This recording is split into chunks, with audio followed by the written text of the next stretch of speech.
Oh my God, I'm actually getting mad. I can't, like, I'm actually getting mad. I'm about to go on a rant. Oh, this is gonna be great. Yo, what is going on, guys? I hope you're all having a fantastic day. Lately, I've been doing a lot of thinking, and it's compelled me so much to turn on this camera to talk to you about something that is very near and dear to my heart. Now, this might sound surprising to you, but what I'm referring to is the Call of Duty franchise. For a little bit of context, it is 2017, and I have not played the newest installation of Call of Duty at all this year. Modern Warfare Remastered, I still have a lot of fun on.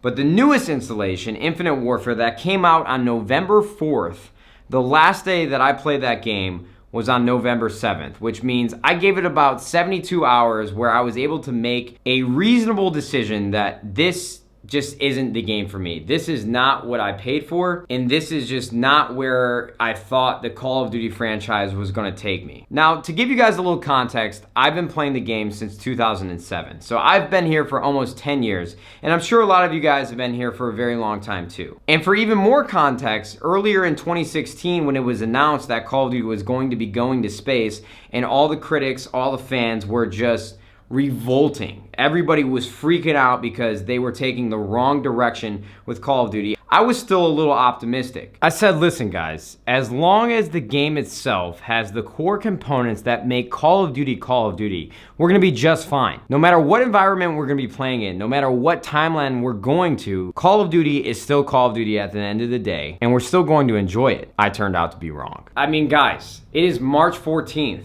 And I was just casually scrolling through my Twitter timeline today, and I saw Infinity Ward talking about patch notes and how they just introduced Emblem Editor. That has been one of the core components of Call of Duty since 2012 when Treyarch introduced it with Black Ops 2. It is March. March! Call of Duty only has a 1-year lifespan. 1 year. That's 12 months. And you're telling me 4 months into the game, we are getting something that we had 5 years ago? I don't even know if the game has leaderboards yet. Infinity Ward is proud to finally bring you the Emblem Editor when the game has a 1-year lifespan. We're getting a new game in November. Now that you guys understand what I've been thinking about lately, this is why I turned the camera on. We're gonna be discussing my 2017 Call of Duty wish list. The things that I think are absolutely necessary for the franchise to turn itself around and be the game that we all know and love. My 2017 Call of Duty wish list. Number 1. This might be a little controversial, but this is, for me, the most pivotal change that the developers need to make to Call of Duty to make this game successful again. I'm gonna give you guys some examples here. Let's look at Overwatch, let's look at CSGO, let's look at Dota, let's look at League of Legends, let's look at H1Z1, King of the Kill, let's look at Rainbow Six Siege.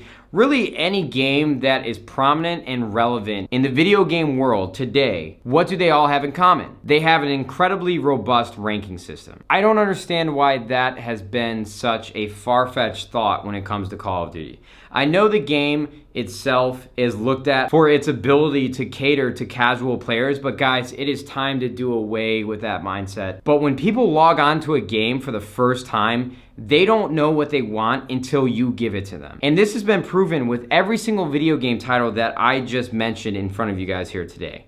A ranking system is so important to keep every single player engaged so that they have a concrete way of understanding how well they are progressing in the game compared to other players across the world. That is the one thing that makes a player addicted to a video game. At least that's my opinion. That's how I got started with Halo 2. That's how a lot of gamers that I talk to nowadays have gotten started.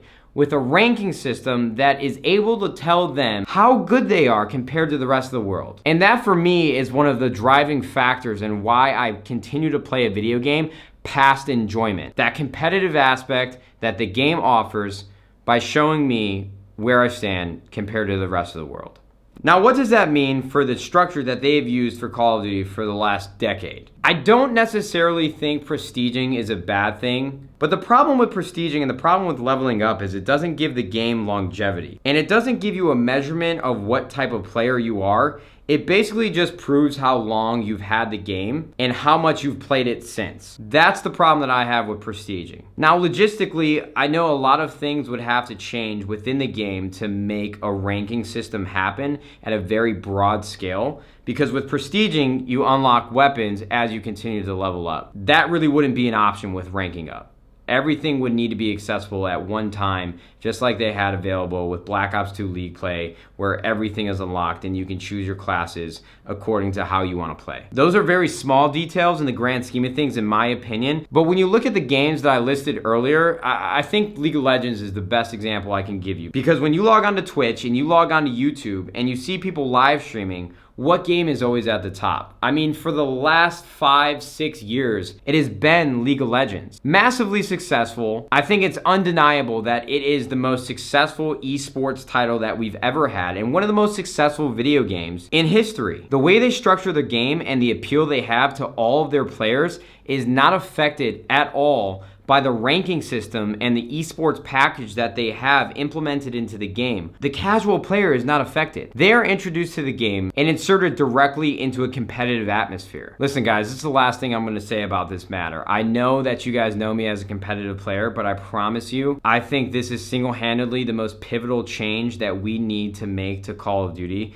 to make this a successful and addictive franchise once again. I don't mean to say that we need to get rid of Prestige completely. I just think adding a ranking system is the best thing we can do to Call of Duty to make it fun again, to make it addicting again, and to bring everybody back to the franchise that we all once loved. Number 2. Now this is one thing that I don't think I need to discuss in much detail because I think Sledgehammer did a fantastic job with Advanced Warfare. That was their debut title in the Call of Duty franchise, and they did a phenomenal job. But what I really love when it comes to video games is character customization. I'm talking gear, I'm talking skins, I'm talking stickers. Now I'm not asking Call of Duty to rip off all these other games, but it's proven in their success that all of these things work. They all add to the enjoyment of playing the game. And that's one thing that I'm very passionate about. I loved what Advanced Warfare did with all of their character customization, whether you were playing as the clown, whether you were playing as the spaceman. I just think it is so addicting and so fulfilling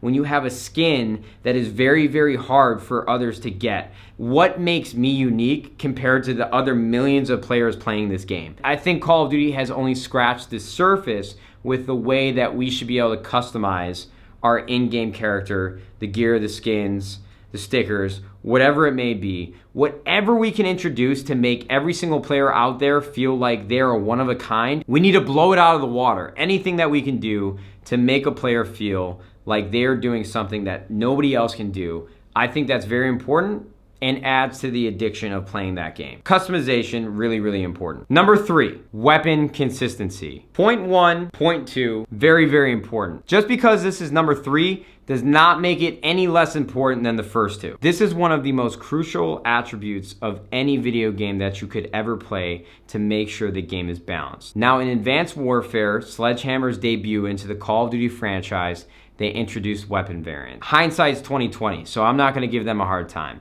But introducing weapon variants was one of the worst things you could have done for any video game. And the reason why is because it adds inconsistency.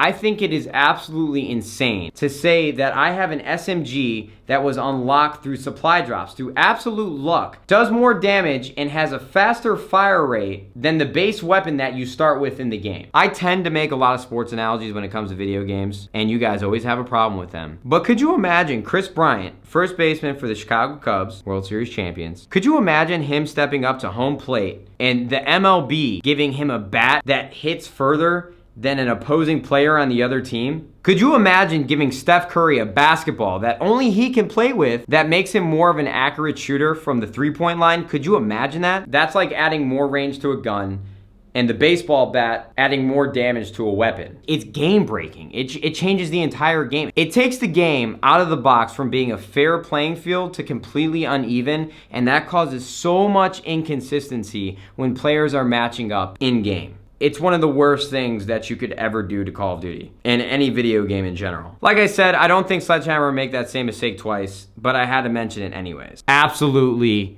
no weapon variants. They can't happen. Number 4, if this game is released in November, it has to be finished. It has to be completed. It cannot be missing anything, guys. It just can't. Like I said at the beginning, Call of Duty has a 1-year lifespan. So we cannot be waiting until March like we did this year for core elements of the game that make Call of Duty, Call of Duty. It just can't happen. I can't even fathom how that happened this year, but I'm just gonna say it out loud so everybody knows. For me, as somebody who's played Call of Duty for almost 10 years, the game has to be finished. Out of the box, ready to go, not missing any features. And the second point that I wanna bring into that, simplicity. Simplicity is so important. We have added so many bells and whistles that have affected gameplay over the last couple years that have just made the game too inconsistent for people to enjoy. Whether it's specialist, whether it's weapon variants, whether it's ridiculous equipment, insane score streaks, kill streaks, whatever it may be, it's just too much. Now, I know games need to change and evolve over the course of its lifespan for it to continue to be a new and refreshing game, but we have just gotten so far gone with Infinite Warfare. Would it really be the worst thing ever to go back to more simplicity? I mean, Black Ops 2 is one of the greatest games to ever be introduced into the Call of Duty franchise. And that was when we first saw the Pick 10 system introduced to the game. Let's just go back to Pick 10. Simplicity. Simplicity works. We don't need all these fancy things. I know as a game developer, creating a video game is not only just a game, but it's also sort of a work of art, and you don't want to do the same things that other people have done, but when it works, why try to reinvent the wheel? I know I talked about it earlier. Let's just keep it simple. Keep it enjoyable. Stop adding inconsistencies in the game because that's what frustrates players and that's what makes people not want to play it anymore. A complete game and a simplistic game. That's what we need for Call of Duty in 2017. All in all, guys, I think those are the things that are absolutely necessary for the next Call of Duty to be a success. Those are the things that I would like to see included in the game. And I think without a doubt, if we just have all of that, there is no way we can fail and Call of Duty will be back on top. Now with that last sentence, you guys probably expected this video to end. That simply cannot be the end of this video, because we talked about all the things that the new Call of Duty needs. But now it's time to talk about the deal breakers. The things that can absolutely not happen. If I so much as see anything with a heartbeat, if I see anything other than a picture, a photograph, or a shelf on any type of wall, I will not buy your game. If I so much as see one single robot in this next Call of Duty, I will not buy the game. If any of my limbs turn into anything remotely resembling a weapon, I will not buy your game. The only lasers that I want to be shooting are metaphorical ones. I'm beaming these kids, bro. I'm beaming these kids, bro. I'm beaming these kids, bro. So turn up right now. If I see anything that is even remotely related to a jetpack, not only will I not buy your game, I don't even want to know what I would do if there was another jetpack in this next Call of Duty. Just don't add jetpacks.